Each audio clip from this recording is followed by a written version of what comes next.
આજે કોંગ્રેસનો કાર્યભાર સંભાળ્યો, શું કહેશો? સમગ્ર મહેસાણા જિલ્લાની હાજરીમાં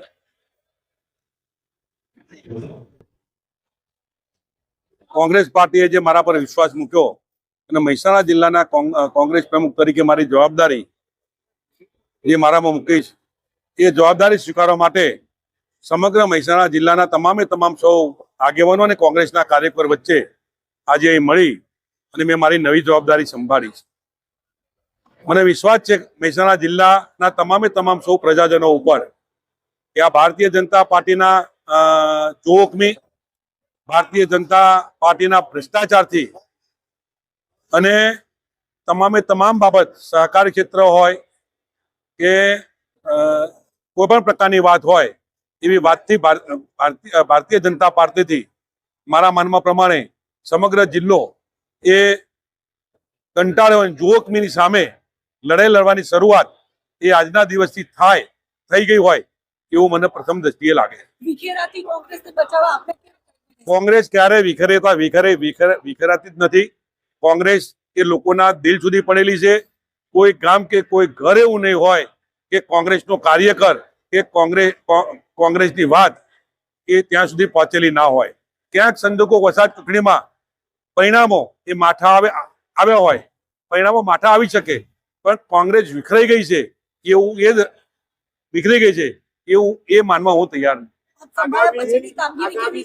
મહાનગરપાલિકા, જિલ્લા પંચાયત, તાલુકા પંચાયત, વિધાનસભાની ચૂંટણીઓ આવી રહી છે, એ બાબતે આપની રણનીતિ શું રહેશે? નવી જવાબદારી મારા શિરે આવી છે. ટૂંક સમયમાં મહાનગરપાલિકા હોય, નગરપાલિકા હોય કે તાલુકા પંચાયત કે જિલ્લા પંચાયત હોય એની તમામ ચૂંટણીઓ આવવાની છે. એ ચૂંટણીની અંદર સાચો ઉમેદવાર કોણ છે, કોણ જીતી શક્યો છે અને કોણ લડી શક્યો છે એ તમામ પ્રકારના પાસાઓ તપાસી અને જે વિસ્તારમાંથી જે લોકો એમ કે ભાઈ આ તાલુકા પંચાયતમાં આ ઉમેદવાર ચાલશે, જિલ્લા પંચાયતમાં આ ઉમેદવાર ચાલશે, મહાનગરપાલિકામાં આ ઉમેદવાર ચાલશે, એમની રાય લઈ અને અમે આવનારી ચૂંટણીમાં એ કોંગ્રેસના વિજય થાય એવા ઉમેદવારો લઈ અને મેં આગળ વધવાના છે. સમગ્ર મહેસાણા જિલ્લાના દૂધ ઉત્પાદકો, પાટણ જિલ્લો હોય કે મહેસાણા જિલ્લા હોય, બેના તબક્કે મારે વાત કરવી પડે કે બહેનોના પરસેવાના પૈસા ની સંસ્થા બનેલી, જેના ઘરમાં કોઈ આવકનું સાધન ન હોય ત્યારે એવી બહેનો ભેંસો રાખીને પોતાનું ગુજરાન ચલાવતી હોય. આપ જોઈ રહ્યા છો આવી સંસ્થામાં ક્યારેય રાજકારણ નહોતું, પણ ભારતીય જનતા પાર્ટીની સરકારે મેન્ડેટો આપી અને આ ભાજપની સંસ્થા છે એવા એ વાત કરવાના જે પ્રયત્નો કર્યા છે ત્યારે એની સામે મને વાંધો છે.